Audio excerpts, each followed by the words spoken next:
Matapos mawala ang isang programa, patuloy ang pagbaba ng ratings at ad shares. Ramdam na nga ba ang nalalapit na pagtatapos? Nanganganib na mawala ang longest running noontime show na Itbulaga. Ang mga original host nitong sina Tito Soto, Vic Soto at Joey De Leon. Batay ito sa isiniwalat ni Christy Fermin. Ayon kay Fermin, may internal problem ang Itbulaga.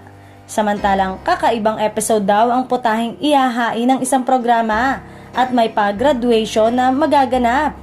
Senyales kaya ito ng pagtatapos ng kanilang programa? Ayon sa isang post sa X na dating Twitter sa isang kapamilya page na ipinost, sambit nito, nagkaroon ng meeting ang TV5 at Media Quest. Ayon sa source, negative ulit ang earnings nila this past 5 months na daw walang kinikita ang TV5 at Media Quest sa Itbulaga. Dagdag pa ng kapatid source, nagbagsak na sila ng ad rates pero negative pa rin at hindi nakaabot sa break-even.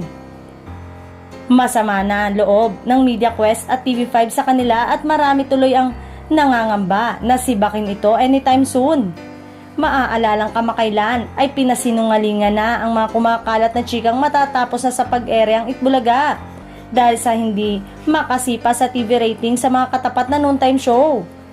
Yun mismo ay paglilinaw dahil aniya, patuloy pa rin naman daw na tinatangkilik ng mga manonood ang programa. Ang Itbulaga ay para sa tao at hanggang maraming manonood ang tumatangkilik. Patuloy ang Itbulaga sa pagbibigay ng saya at tulong sa mga kababayan natin.